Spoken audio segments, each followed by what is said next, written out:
Kollywood hero JM Ravi తన భార్య ఆర్తి నుంచి విడాకులు తీసుకుంటున్నట్లు గతేడాది ప్రకటించారు. అయితే విడాకుల విషయంలో తనని సంప్రదించకుండానే సోషల్ మీడియాలో ప్రకటన చేశారని ఆర్తి ఆరోపించింది.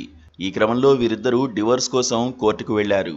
ప్రస్తుతం వీరి విడాకుల కేసు విచారణలో ఉండగా ఇద్దరూ ఒకరిపై ఒకరు తీవ్ర ఆరోపణలు చేసుకుంటున్నారు. ఇటీవల రవిని ఉద్దేశిస్తూ ఆర్తి ఓ పోస్ట్ పెట్టగా దానికి కౌంటర్గా జేఎం రవి 4 పేజీల సుదీర్ఘమైన నోట్ షేర్ చేశారు. రవి మోహన్, ఆర్తి దంపతులు విడిపోవడానికి సింగర్ కెనీషా ఫ్రాన్సిస్ కారణమంటూ గత కొన్నాళ్లుగా ప్రచారం జరుగుతోంది. వీరిద్దరూ రిలేషన్లో ఉన్నట్లు వార్తలు వస్తున్నాయి. రీసెంట్గా ఇద్దరూ కలిసి ఓ పెళ్లికి హాజరైన ఫోటోలు నెట్టింట చక్కర్లు కొట్టాయి. ఈ విషయమై రవిపై పలు ఆరోపణలు చేశారు ఆర్తి. ఈ నేపథ్యంలో రవి సోషల్ మీడియా వేదికగా స్పందిస్తూ ఇన్ని సంవత్సరాలు వెన్నుపోటు పొడిచి ఇప్పుడు ఛాతీలో కత్తిపోటు పొడిచినందుకు సంతోషంగా ఉన్నానని పేర్కొన్నారు. తన మౌనం బలహీనత కాదని అన్నారు. నిజానిజాలు తెలుసుకోకుండా తన గురించి అసత్య ప్రచారాలు చేస్తున్నందుకు బాధగా ఉందన్నారు. మన దేశం ఉద్రిక్త పరిస్థితులను ఎదుర్కొంటున్నప్పటికీ నా వ్యక్తిగత జీవితంపై కొంతమంది దృష్టి సారించడం బాధగా ఉంది. నా జీవితాన్ని ఓ గాసిప్గా మార్చి అబద్ధాలను ప్రచారం చేయడం చూస్తుంటే బాధగా ఉంది.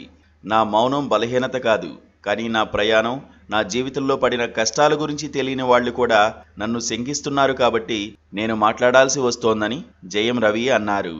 హార్డ్ వర్క్తో ఎన్నో ఒడిదుడుకులు ఎదుర్కొని కెరీర్ను నిర్మించుకున్నా. వ్యక్తిగత లాభం, సానుభూతి కోసం నా గత వైవాహిక బంధాన్ని ఉపయోగించను అని పేర్కొన్నారు. ఇదేం ఆట కాదు, ఇది నా జీవితం. చట్టపరమైన ప్రక్రియకు పూర్తిగా కట్టుబడి ఉన్న మెంటల్, ఎమోషనల్, ఆర్థికపరమైన వేధింపుల నుంచి నేను కోలుకున్నా. ఇన్నేళ్లుగా నా తల్లిదండ్రులను కూడా కలవలేకపోయా. పెళ్లి బంధాన్ని నిలబెట్టుకోవడానికి ఎంతో ప్రయత్నించా. ఎంతో ఆలోచించి ఇక భరించలేను అనిపించిన తర్వాతే ధైర్యం చేసి ఆ జీవితం నుంచి బయటకు వచ్చా. విడాకుల నిర్ణయంపై ఇప్పటికే కుటుంబ సభ్యులు, ఫ్యాన్స్తో మాట్లాడాను. ఈ విషయం గురించి మౌనంగా ఉండడం కూడా తప్పేనని అర్థమైంది. నేను ఈ నిర్ణయాన్ని అంత తేలిగ్గా తీసుకోలేదు. అందుకే బరువైన హృదయంతో ఈ నోటు మీకు రాస్తున్నాను అని రవి పేర్కొన్నారు. ఎన్ని చేసినా నేను మౌనంగా ఉన్నాను. అన్నీ ఓర్చుకున్నాను. నార్మల్గా ఉన్నట్లు నటించాను. అయినప్పటికీ నన్ను భర్తలా కాకుండా బంగారు బాతులా చూశారు. నా ఆర్థిక విషయాలు, ఆస్తులు, నా తల్లిదండ్రులు, చివరకు పిల్లలతో నా బంధాన్ని కూడా ప్రేమ ముసుగులో నా నుండి లాక్కుని వ్యక్తిగత అవసరాల కోసం వాడుకున్నారు. కానీ మౌనానికి కూడా పరిమితులు ఉన్నాయని జేఎం రవి రాసుకొచ్చారు. తప్పుడు ఆరోపణలను ఖండిస్తున్నానని, జనాన్ని విశ్వసిస్తున్నానని, న్యాయంపై తనకు నమ్మకం ఉందని అన్నారు. నా పిల్లలను చూసుకోవడం లేదని, సానుభూతి పొందాలని చూస్తున్నారు. స్వార్థ ప్రయోజనాల కోసం పిల్లలను వాడుకుంటున్నారు. పోయిన క్రిస్మస్కి కోర్టు అనుమతితో నా పిల్లలను కలిశాను. ఆ తర్వాత ఎంత ప్రయత్నించినా వాళ్లతో నన్ను కలవనీయలేదు.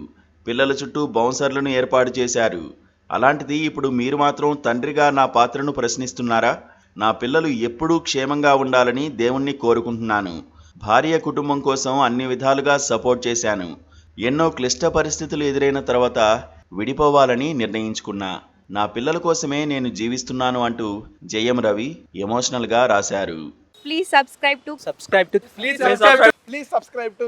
subscribe to KTV Telugu. KTV Telugu. KTV Telugu channel.